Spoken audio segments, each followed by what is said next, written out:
Hey fellas, how's it going? It's pretty early on a Friday morning, and I thought I'd shoot a quick video and give you a heads up of where I'm at on the Highlander.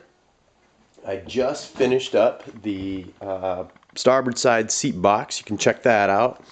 Took me a long time this morning, even though it was all built and ready to go. It took me a heck of a long time to get all the screws in and all the 5200 all the way around. I had to do some acrobats to get down and inside and get the screws in on that side. So here it is, all set up.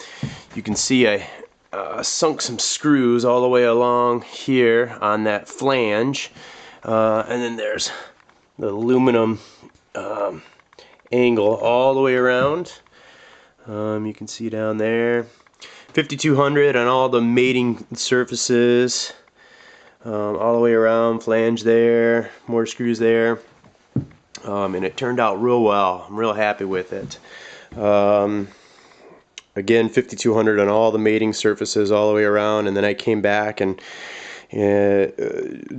just for the heck of it ran one more bead all the way around, and then it took forever to get it tooled smooth, so it'll be a nice finished even seam all the way around. So I was just sitting on it and jumping on it a little bit there where my captain's chair will be, seat pedestal will mount to, and it's strong, really solid. So overall, real happy with that seat box. I think it's going to be a great addition to the boat. So of course I got the port side to do surrounding the fish box, and then the battery compartment up there.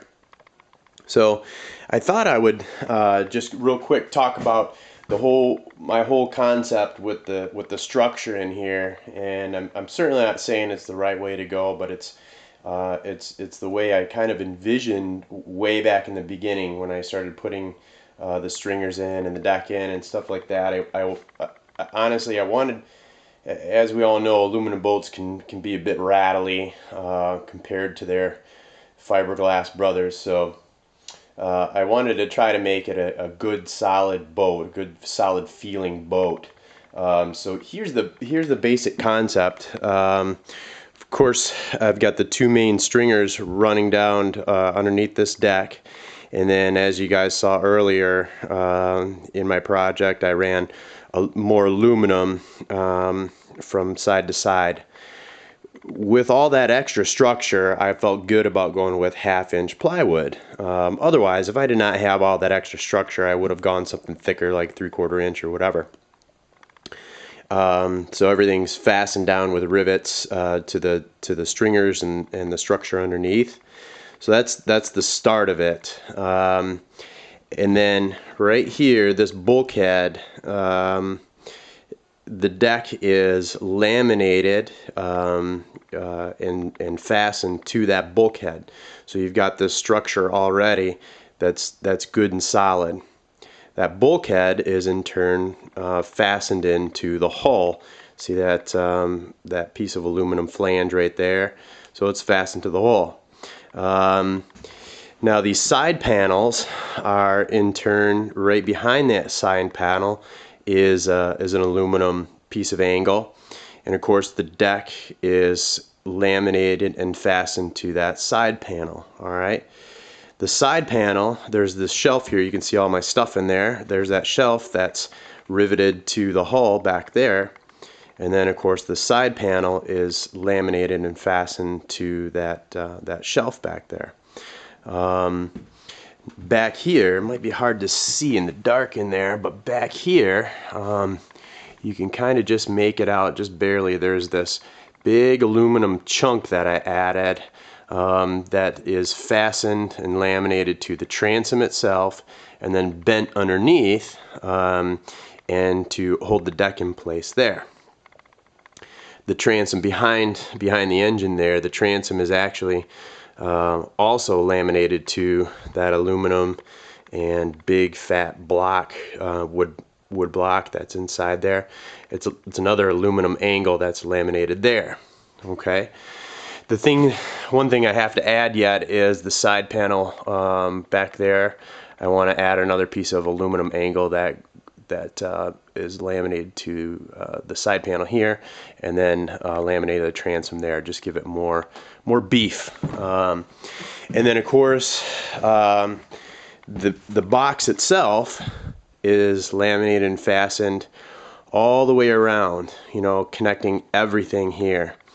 So essentially you have I have everything: the deck, the seat box, the bulkhead, the side panels, the transom, the shelf. Everything is real solid, is connected in one way or another to everything else. So it gives my hope is that it gives it a good solid structure versus just screwing in place or setting in place and then doing some sort of removable structure in here. I wanted everything to be absolutely permanent, and in turn making it a lot more solid feeling boat. That's my hope anyway. I still have, I won't bore you with the details, but I still have more structure that I'm going to build in once I get to this doghouse area, so hang tight for that.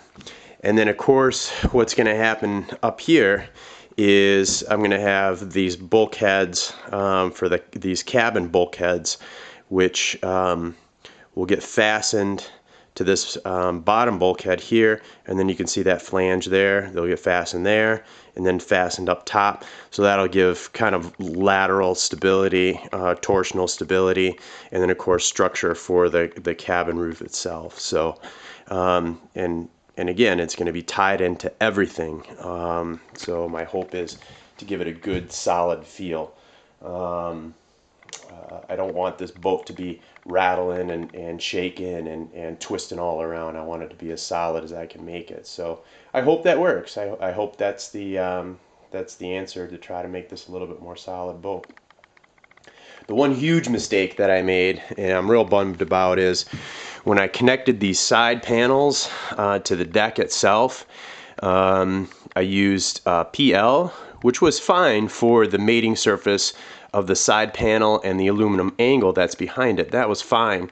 But the mistake that I made is I came back and ran a bead of PL all along the side, and then smoothed it out so it looked real pretty, and it was a nice cove there to give it a nice finished look. And then I came back the next day and it was completely bubbled up all over the place, and it looked terrible. So I had to come back and take a wire wheel and knock it all down. And then what I'll have to do is you can see the 5200 does a real nice job of tooling and make it a good seam.